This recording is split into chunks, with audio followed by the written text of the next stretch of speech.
आता माता सती रडायला लागली. डोळ्यात पाणी आलं, घामाघूम झाली. डोळे उघडले की तेच रूप, डोळे लावले की तेच रूप, तोच सोन्याचं सिंहासन आणि तेच श्री राम लक्ष्मण भैया सहित माता सीते सहित सगळं तेच रूप दिसतंय. डोळे बंद केले तरी आणि डोळे उघडले तरी. हा, याचं नाव आहे साक्षात्कार. हा, याला म्हणायचं साक्षात्कार. जो अनुभव झाला ना, तोंडातून शब्द फुटत नाही, सर्वांगाला घाम येतो, अक्षरशः पाण्याच्या धारा शरीरातून वाहायला लागतात, संपूर्ण शरीर कंपायमान होत असते, हृदयाची चलबिचल अवस्था होत असते. आणि डोळे बंद केले तरी डोळे उघडले तरी एक लखलखीत प्रकाश डोळ्याच्या समोर उभा येत असतो वारंवार. याचं नाव आहे साक्षात्कार. हा, पण आम्ही प्रयत्न करतो साक्षात्कार मध्ये बसण्याचा. हा, कळलं का? आम्ही प्रयत्न करतो. आमचा प्रयत्न काय आहे? आमची धडपड काय आहे? आमची धडपड साक्षात्कारामध्ये बसण्याची आहे. म्हणून आपण साक्षात्कारापासून दूर आहोत. हा, अहो माता सती, आणि तिनं हा जो अनुभव घेतला, ती चालायला लागली महादेवांकडे. आता लक्ष्मण भैया विचारत आहेत, म्हणे भ्राताश्री तुम्ही काय केलं? ती तुमची परीक्षा घ्यायला आली होती ना, म्हणे तुम्ही तिची परीक्षा घेतली. म्हणे लक्ष्मणा मी तरी काय करणार? पहिल्यांदा आई म्हणून हाक मारली. म्हणे पहिल्यांदा ती सीतेचं रूप धारण करून आली, मी तिला आई म्हणून हाक मारली. दुसऱ्यांदा ती जेव्हा सीतेचं रूप धारण करून आली, मी तिला म्हटलं तू मोठी होतीस, हे लहान रूप का घेऊन आली? हा, मग जेव्हा ती तिसऱ्यांदा आली, मी तिला म्हटलं हे आई बाबा नाही आले, तू एकटीच कशी आली? वृषकेतू शिवजी नाही आले. हा, पण एवढंही सांगून ती ऐकायला तयार नाही. लक्ष्मणा मी काय करणार? हा, मैं क्या करता, मैं तो विवश हो गया था लखन. हा, मुझे तो काही माझ्याजवळ काही इलाजच नव्हता, मला नाही इलाजानं ऑपरेशन करावं लागलं म्हटले. हा, पेशंटच आलाय आता दवाखान्यात, काय करणार? उपचार करून पाहिले पण उपचारानं जमलं नाही म्हटले काम. पण लक्ष्मण म्हटले आई रडली ना. हा, ती आई आहे ना आपली, मग ती रडली ना. म्हणे हो, आता मी काय करू? पण मी एक आशीर्वचन देऊ शकतो. म्हणे मग द्या की लवकर. ती जरी सीतेचं रूप धारण करून आली, हा, पण तरी ती आपली आई आहे ना. म्हणे हो. आणि मग श्रीरामांनी इथं आशीर्वचन त्यांच्या मुखारविंदातून निघालं की माता सती ही महादेवांची धर्मपत्नी, आणि म्हणे हिनं माझी धर्मपत्नी सीतेचं रूप धारण केलं. हे तिचे दोन रूप युगान युगांपर्यंत पूजनीय राहतील. हा, युगान युगांपर्यंत पूजनीय राहतील. ज्येष्ठा आणि कनिष्ठा तिच्या या दोन रूपाची मोठ्या भक्तिभावानं पूजा केली जाईल. आणि जो कोणी भक्तिभावानं तिच्या या दोन रूपाची पूजा करील, त्याच्या घरी लक्ष्मी, यश, कीर्ती, संपन्नता हे सगळं विपुल प्रमाणात त्याला प्राप्त होईल. हा, तुम्हाला सोपं करून सांगू का? जे श्रावण महिना झाल्यानंतर जे महालक्ष्मीचं व्रत येत असतं ना, तीही दोन रूप आहेत, ज्येष्ठा आणि कनिष्ठा. एक लहान एक मोठी. एक आहे माता सीता आणि एक आहे माता सती. हा, आपण म्हणतो ना ही लहान आहे ही मोठी आहे. हा, ते तुम्ही भलतीच कहाणी वाचता, आटपाट नगर होतं. हा, ते माहित नाही कोणी छापलं पुस्तकात, पण ती खरी कहाणी नाही. खरी कहाणी हे की माता सतीनं श्रीरामाचे दोन रूप, श्रीरामाची परीक्षा घेण्यासाठी सीता मातेचं रूप धारण केलं, म्हणजे तिचे 2 रूप झाले. आणि श्रीरामांनी आशीर्वचन दिलं की म्हणे तिचे हे 2 रूपही पूजनीय होईल. आणि म्हणून ते 2.5 दिवसाचं व्रत. आपल्या विदर्भातच आपण महालक्ष्मी म्हणतो त्यांना, पण मूळ त्यांचं नाव महालक्ष्मी नाही. आता आपल्या तोंडात ते आहे. तुमच्याकडे आहे का महालक्ष्मी? हो हो, आमच्याकडे पण आहे. आपल्या तोंडात ते बसलंय, नाही तर त्याचं खरं नाव आहे गौराई. हा, गौरी शंकर महादेव आणि त्यांची अर्धांगिनी गौरी, आणि तिनं घेतलेले हे 2 रूप, म्हणून त्यांचं नाव गौराई असं त्यांचं नाव आहे. हा, आपल्या विदर्भातच फक्त महालक्ष्मी म्हटल्या जाते. विदर्भाच्या पलीकडे गेलो का सगळे गौराई. पंचांगात सुद्धा गौरी आव्हान, गौरी पूजन आणि गौरी विसर्जन असंच लिहिलं असतं. हा, ती ही 2 रूप आहेत. आता महादेवांकडे माता सती आली आणि महादेवांनी विचारलं, का ग काय घडलं मग? कारण महादेव अंतर्यामी होते.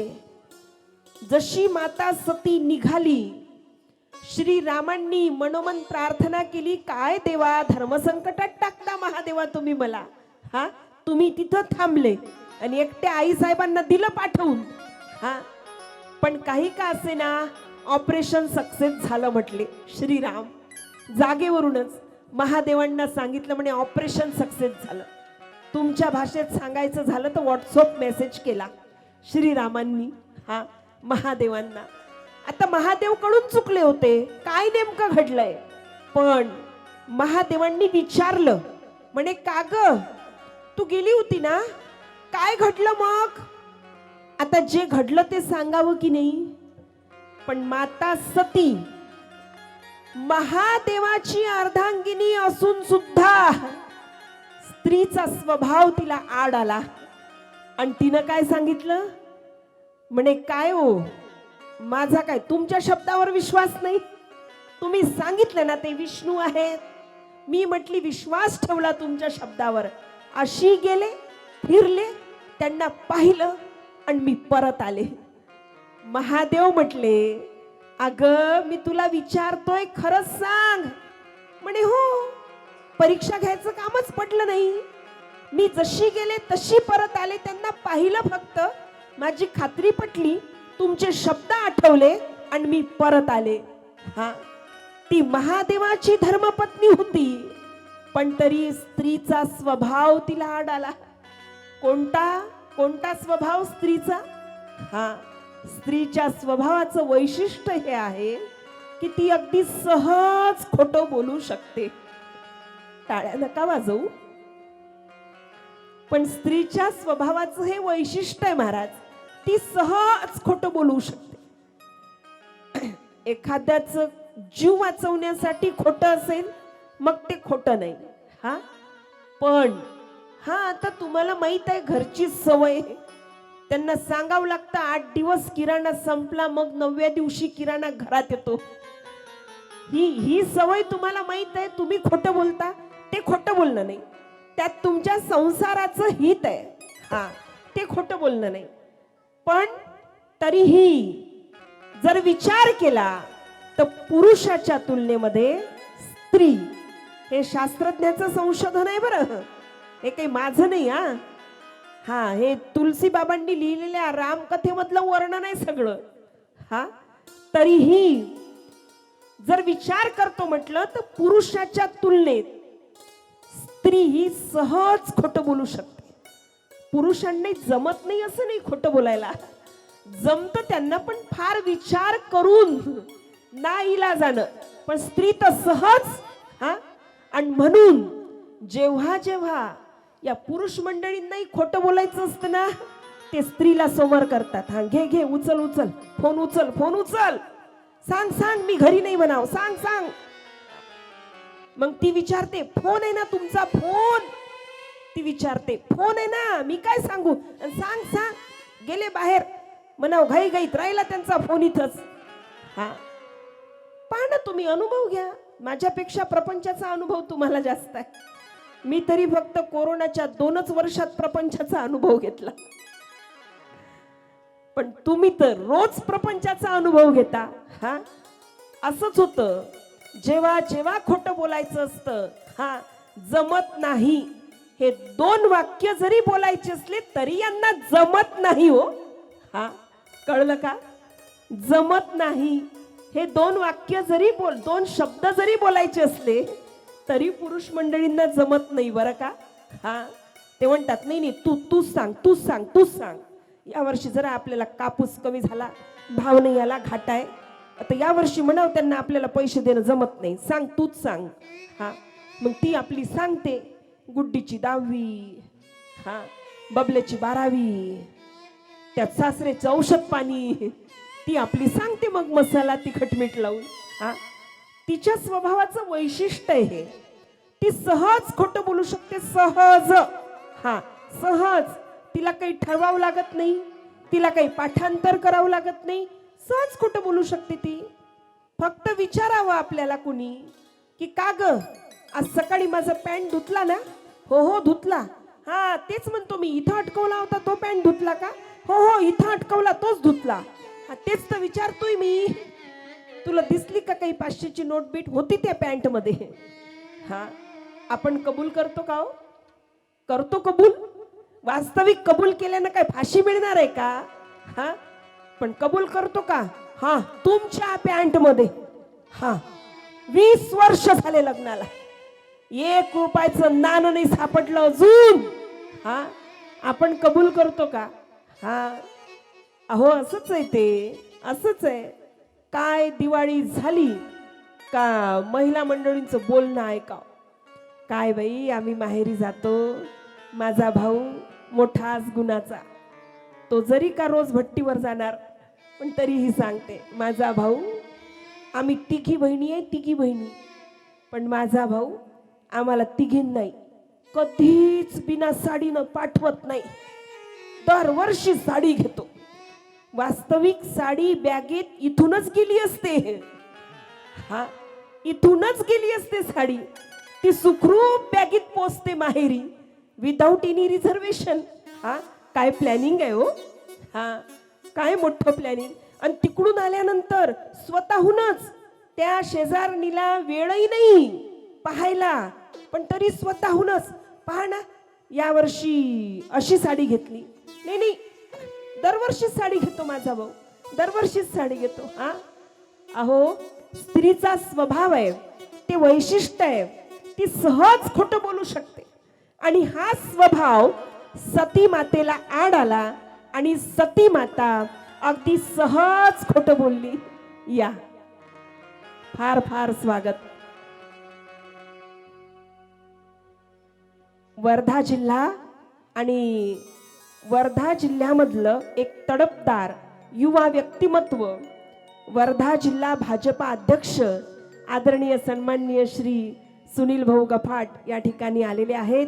व्यासपीठाकडून त्यांचं फार फार स्वागत, आयोजक मंडळीकडून फार फार स्वागत.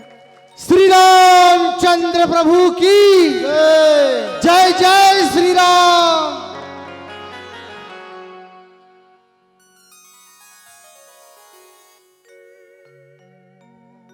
नाही या पाहुणे मंडळींचं रीतसर स्वागत झालं पाहिजे. या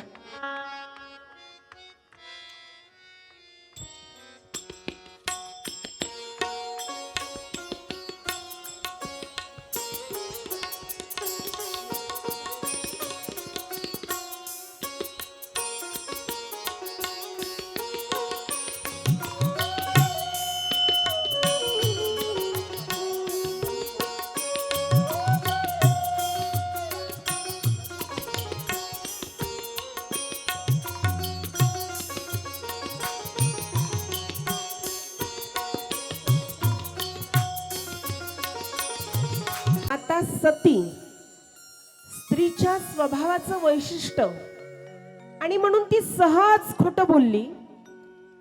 आणि काय झालं, जेव्हा महादेवांसोबत ती जेव्हा कैलासावर जाऊन पोचली तेव्हा काय केलं, तेव्हा महादेवांनी काय केलं, महादेवांनी जे महादेवांच्या बाजूला माता सतीचं आसन असायचं. ते आसन महादेवांनी उचललं आणि ते आसन महादेवांनी आपल्या समोर ठेवलं. माता सतीनं प्रश्न विचारला, म्हणे प्राणनाथ, हे असं काय घडलं? महादेव म्हटले, काय घडलं हे तुला माहित आहे आणि का घडलं हेही तुला माहित आहे. माता सती निशब्द.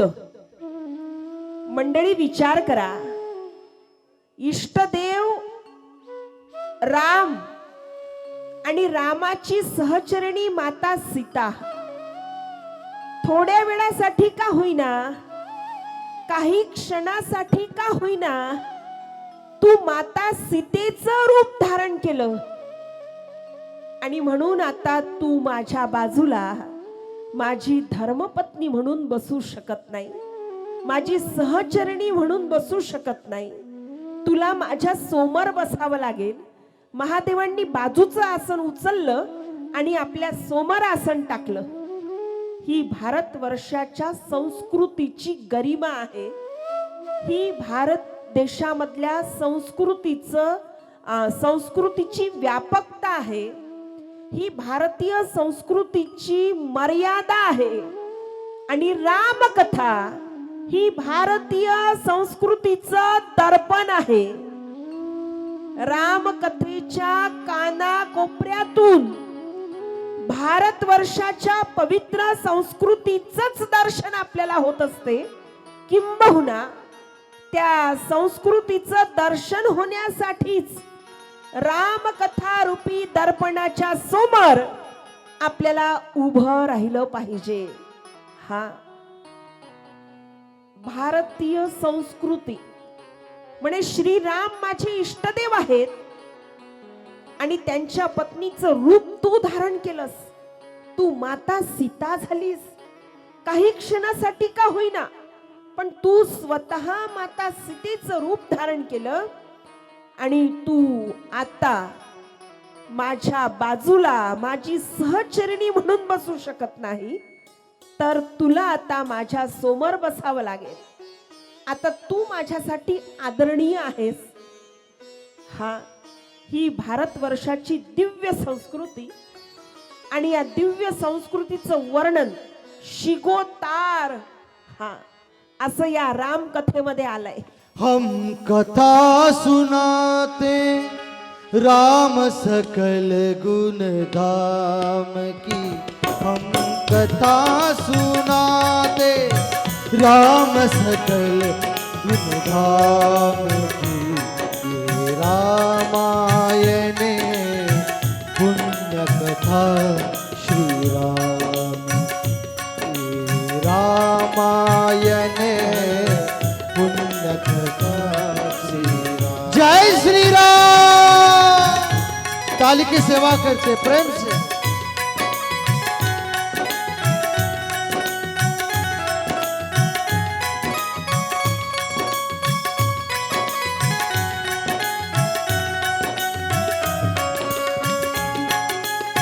जय हो.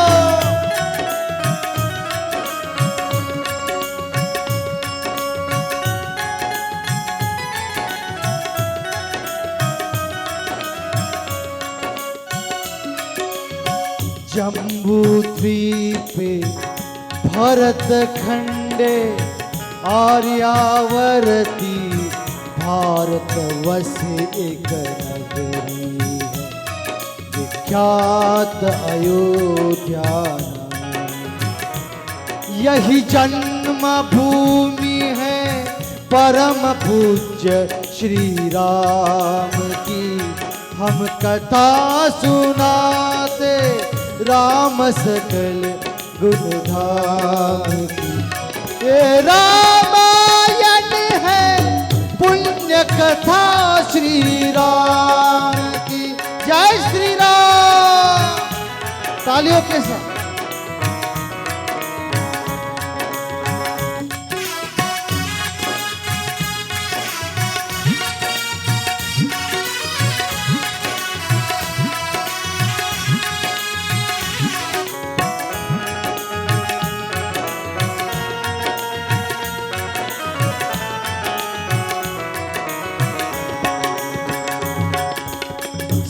राम जय राम जय जय राम श्री राम जय राम जय जय राम जय श्री राम जय जय राम श्री राम जय राम जय जय राम श्री राम जय राम जय जय राम श्री राम जय राम जय जय राम श्री राम जय राम गाइए प्रेम से। जय राम श्री राम जय राम जय जय राम हम कथा सुनाते राम सकल गुण गान ये रामायण है पुण्य कथा श्री राम की जय श्री राम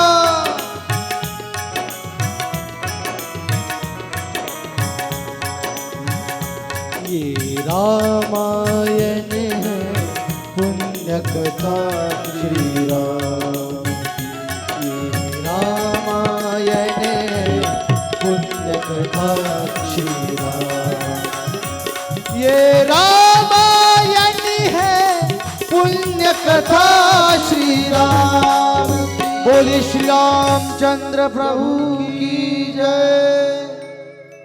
आता माता सती काय करेल? महादेव कैलासावर तर आहेत पण नसल्यासारखे. डोळे लावून ध्यानस्थ अवस्था महादेवांची आहे. डोळे लावून घेतले, समाधी अवस्था स्वीकारली. माता सतीनं रामाची परीक्षा घेतली याची त्यांना तक्रार नव्हती. पण श्रीरामाची परीक्षा घेऊन आल्यानंतर माता सती खोटं बोलली त्यांच्यासोबत, अर्थात महादेवांसोबत. हा त्यांच्या तक्रारीचा विषय होता, नवे नवे त्यांच्या दुःखाचा विषय होता. कीमत पानी की नहीं प्यास की होती है, कीमत मौत की नहीं सांस की होती है. प्यार तो बहुत करते हैं दुनिया में, पर कीमत प्यार की नहीं विश्वास की होती है. विश्वासच नाही राहिला ना. तिला सारखं वाटायचं मी चूक केली, तिला सारखं वाटायचं मी चुकून असे वागले. पण आता काय? हा, mistakes are painful when they happen, but years letters a collection of mistakes called experience which leads us to success. गलतियां पीड़ा तो देती है प्यारी आत्माओं, ध्यान से सुनना. गलतियां पीड़ा तो देती है, लेकिन 1 साल के बाद जब हम उस गलती की तरफ देखते हैं तो 1 साल के पश्चात हम उस गलती को गलती नहीं अनुभव कहते हैं. हाँ, इसीलिए जो मेहनत करता है, जो कष्ट करता है, उसी से गलती तो होगी ही. हाँ, वरना निकम्मों की जिंदगी तो बुराइयां खोजने में चली जाती है महाराज. हाँ, जो मेहनत घेतो, जो कष्ट करतो, चुका होणारच. हाँ, आणि मग जेव्हा आपण त्या चुकांकडे पाहतो तेव्हा त्याच चुका आपल्याला अनुभव वाटतात. हाँ, आणि मग आपण म्हणतो अनुभव हाच गुरु आहे. हाँ, चुका सगळ्यांकडून होतात. भूल होना मानव की सहज प्रकृति है. भूल को सुधारना मानवीय संस्कृति है, लेकिन भूल को भूल नहीं मानना ये विकृति है. अब आगे का भी सुनिएगा. भूल कर भी भूल ना करे वो भगवान है, भूल करे फिर माफी मांगे वो इंसान है, भूल ना होने पर भी माफी मांगे वो संत है, और भूल करे फिर भी स्वीकार ना करे वो शैतान है. हा, म्हणजे चुका सगळ्यांकडूनच होतात. पण माता सती चुकली. वाटायचं तिला मी काय करू. आणि अशातच नारदजी तिथे येतात. नारदजी, देवर्षी नारदजी, आणि नारदजी चर्चा करतात. काय? म्हणे दक्ष प्रजापती तुझे पिता आहे ना, हो, मग त्यांच्याकडे यज्ञाचं आयोजन आहे, तुला नाही बोलवलं? म्हणे नाही बोलवलं. का? म्हणे मागच्या वेळी आम्ही यज्ञाला गेलो होतो, विष्णुदेवांसोबत ब्रह्मदेवांसोबत माझे पती महादेव सुद्धा बसून राहिले आणि तो अपमान वाटला माझ्या पिताजींना, म्हणून म्हणे आम्हाला आता बोलवलं नाही. म्हणे का ग, तुझी जायची इच्छा आहे का? आता सासूरवाशीन म्हटली की माहेराचं आकर्षण असतंच नाही का? आता हो म्हणाव की नाही? नारदजी म्हटले हा हा आई साहेब, मी समजलो, तुमची जायची इच्छा आहे ना, अहो मग जा की, मी तुम्हाला तेच सांगायला आलोय. आई वडिलाच्या घरी जायला मुलीला कशाला पाहिजे आमंत्रण? ते तुमचं माहेर आहे ना, ते तुमच्या आई वडिलाचं घर आहे ना, मग जा की खुशाल. आता महादेवांना विचारलं, पण ग्रंथकाराचं असं म्हणणं आहे, बाबा श्री तुलसीदासजींचं असं म्हणणं आहे की यावेळी महादेव म्हणे सामान्य पती सारखे वागलेत. एक साधारण पती जसा वागतो ना, म्हणे तसे महादेव वागलेत. का? महादेवांनी म्हटलं तुला जायचंय बाबा तू जा, तुला जायचं नाही तू नको जाऊ. म्हणे मी याच्याबद्दल काहीच बोलणार नाही, तुझे आई वडील आहे, तुझं माहेर आहे, तू ठरव, मला आग्रह करू नको. हा, मला तो पाहुणचारही नको सासूरवाडीतला, आणि मी तुझ्या सोबत येणारही नाही, तुला जायचंय तू जा.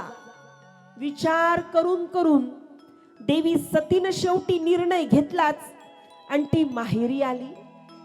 माहेरी आल्यानंतर पित्याकडून तिचा अपमान झाला. म्हणे का ग, मागच्या वेळी तुझ्या पती सोबत मुकाट्यानं निघून गेली, एक शब्दही माझ्या सामर्थ्याबद्दल तुझ्या पती समोर तू बोलली नाहीस, आणि का ग आता कशा पायी आलीस? वडील दक्ष प्रजापती, वास्तविक वडील हे बोलत नव्हते, दक्ष प्रजापती हे बोलत होते. त्यांच्या मनात असलेला अहंकार हे बोलत होता. काय झालं? दक्ष प्रजापती तिला बोलले वाटेल तसं, बहिणी तिच्या सोबत बोलायला तयार नाही. आईनं बोलावं, पण पित्याचा धाक म्हणजे तिच्या पतीचा धाक, बहिणींचा धाक, आणि म्हणून आई सुद्धा बोलली नाही. आणि म्हणून तिनं आता काय केलं, प्राण त्याग करण्याचा निर्णय घेतला. हा, माहेरी वडील बोलले नाही, बहिणी बोलल्या नाही, आणि म्हणून मी प्राण त्याग करते, या एवढ्या साधारण आणि क्षुल्लक कारणासाठी तिनं आत्महत्येचा विचार करावा, एवढी साधारण ती नव्हती. हा, ती महादेवाची अर्धांगिनी माता सती होती.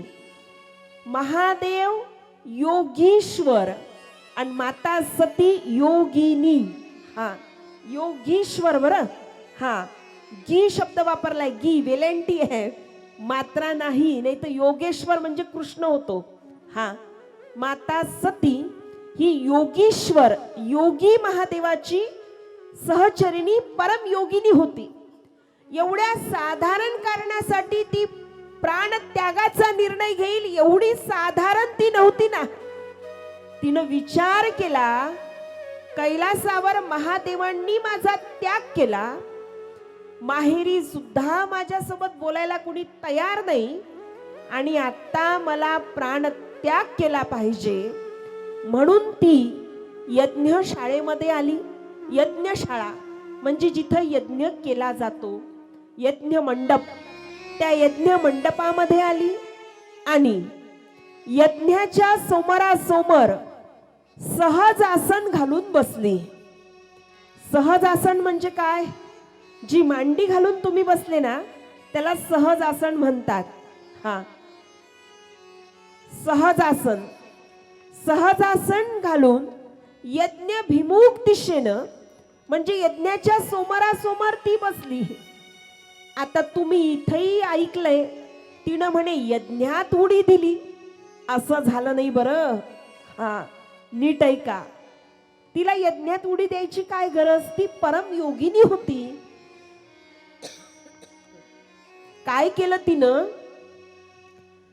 पृथ्वी, आप, तेज, वायू, आकाश ही 5 तत्व सगळ्यांच्या शरीरामध्ये असतात. त्या 5 तत्वापैकी तेज तत्व म्हणजे अग्नितत्व, आणि हे अग्नितत्व हिनं योग सामर्थ्यानुसार प्रज्वलित केलं. आणि ते एवढं प्रज्वलित केलं की त्याच्या ज्वाळा तिच्या शरीराच्या भोवताल तयार झाल्या आणि त्या ज्वाळेमध्ये जळून ती भस्म झाली. तिनं यज्ञात उडी घेतली नाही. पाही माम महादेवा, त्राही माम महादेवा, मला क्षमा करा, ही जीवन यात्रा इथपर्यंतच, पण लगेचच दुसरा जन्म घेईल तुमची होण्यासाठी. आणि अशी प्रार्थना केली आणि ताही माम पाही माम असं म्हणत महादेवाच्या नावाचा जयघोष करीत ती त्या तेज तत्वापासून अर्थात अग्नितत्वापासून तयार झालेल्या ज्वाळेमध्ये जळून भस्म झाली. प्राणांत झाला माता सतीचा. आणि त्या प्राणांतानंतर माता सतीनं हिमालय राजा आणि मैना राणी यांच्याकडे जन्म घेतला.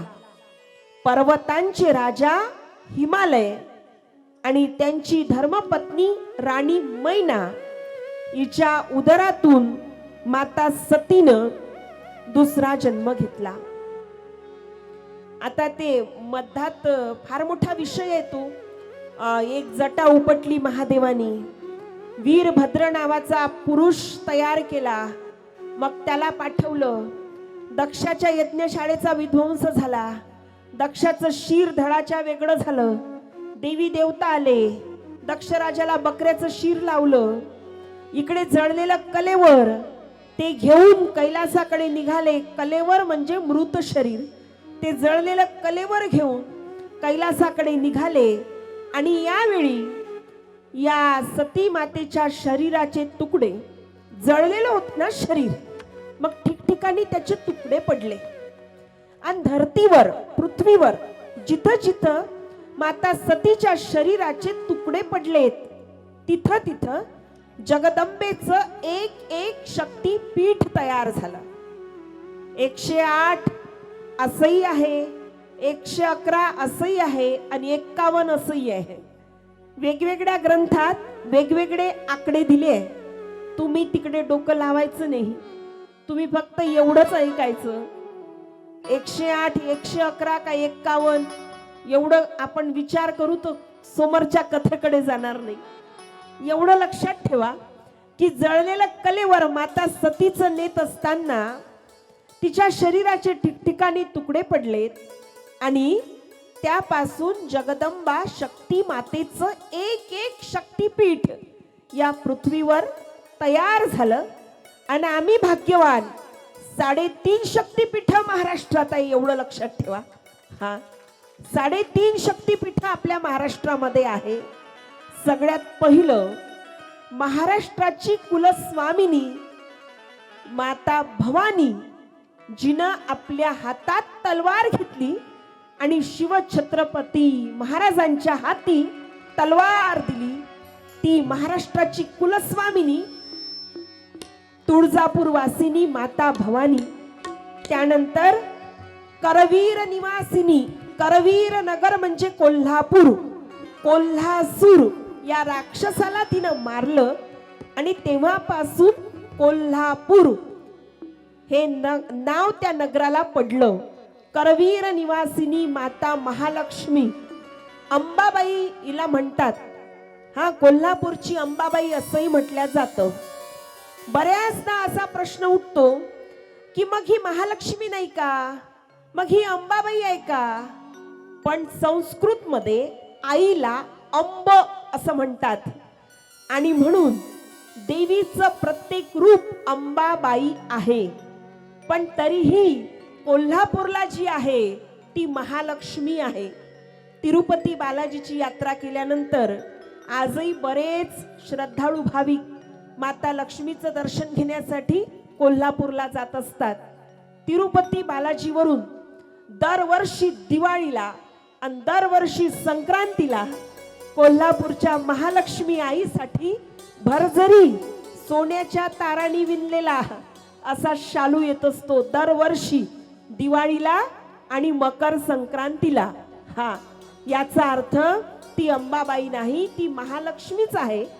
अंबाबाई हे देवीला आदरार्थी असं संबोधन आहे, कारण संस्कृत मध्ये आईला अंब म्हणतात आणि त्याच्यावरून नाव पडलं अंबाबाई. यानंतर सप्तशृंगी माता जी वनीगडावर आहे, अनेक राक्षसाला मारून ती तिथं विश्राम करण्यासाठी आली आहे आणि म्हणून तिची मान अशी आहे, विश्राम करत आहे ती. सप्तशृंगी माता जी वनीगडावर आहे. आणि त्यानंतर जमदग्नी ऋषीची पत्नी, देवाधिदेव श्री विष्णू देवांच्या 24 अवतारापैकी एक अवतार परशुराम यांची ती जननी आहे. परशुरामाची ती आई आहे. जमदग्नी ऋषीची ती पत्नी आहे आणि तिचं नाव आहे महामाया रेणुका माहुरगड. हे 3.5 शक्तिपीठ आपल्या महाराष्ट्रामध्ये आहे. आई भवानी तुझ्या कृपेने तारसी भक्ताला, अंबाबाईचा उदय उदय आई भवानी.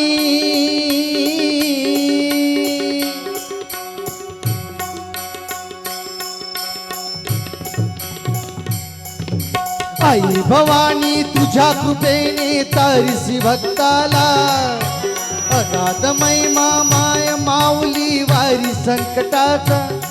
आई कृपा करी माझ्यावरी जागवी तो रात सारी. आई कृपा करी. ज्यांना ज्यांना नाचायचंय त्या उठून नाचू शकता बरं. हा, उठून नाचू शकता आपापल्या जागी उभं राहून, ज्यांना ज्यांना नाचायचंय. आई भवानी, आई भवानी तुझ्या कृपेने तारसी भक्ताला, अगाध महिमा माय माऊली वारी संकटाला. आई कृपा करी माझ्यावरी जागवी तो रात्र सारी. आज गोंधळाला ये, गोंधळ मांडला भवानी गोंधळाला ये. गोंधळ मांडला अंबे गोंधळाला ये. उदो उदो उदो उदो उदो उदो उदो. तालियों के साथ.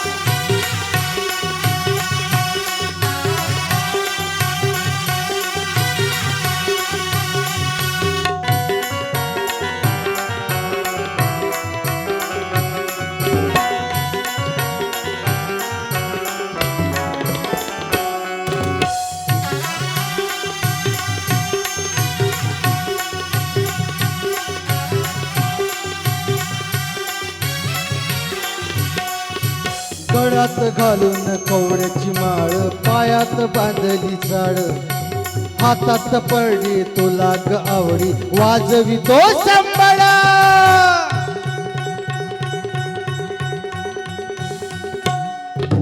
जग जग त्या ज्वालेतून आली तूच जगन्माता.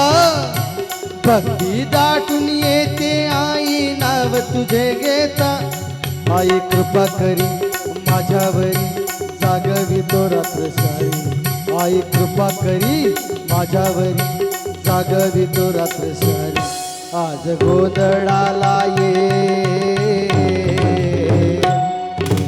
गोंधळ मांडला भवानी गोंधळाला ये. गोंधळ मांडला भवानी गोंधळाला ये. उदो उदो उदो उदो उदो उदो उदो.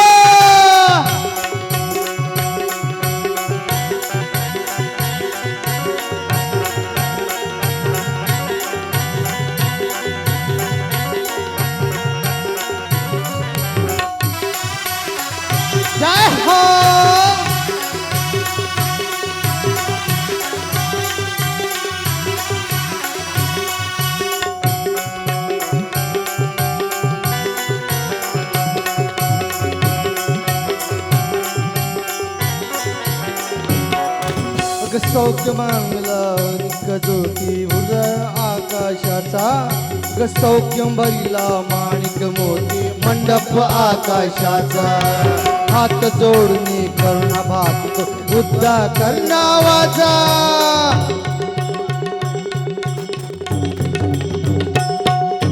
अधर्म निर्दाळूनी धर्म आई तूच रक्षिला अधर्म निर्दाळूनी धर्म आई तूच रक्षिला महिषासुरमर्दिनी पुन्हा दैत्य इथे मातला आज अमावरी संकट भारी धावत ये लवकरी आई अंबरे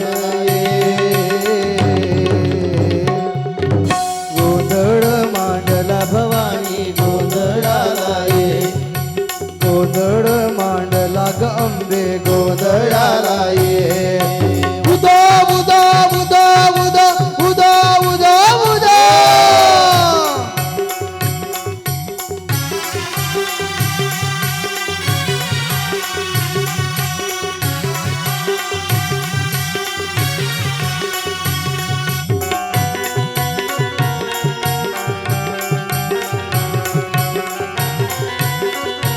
जय हो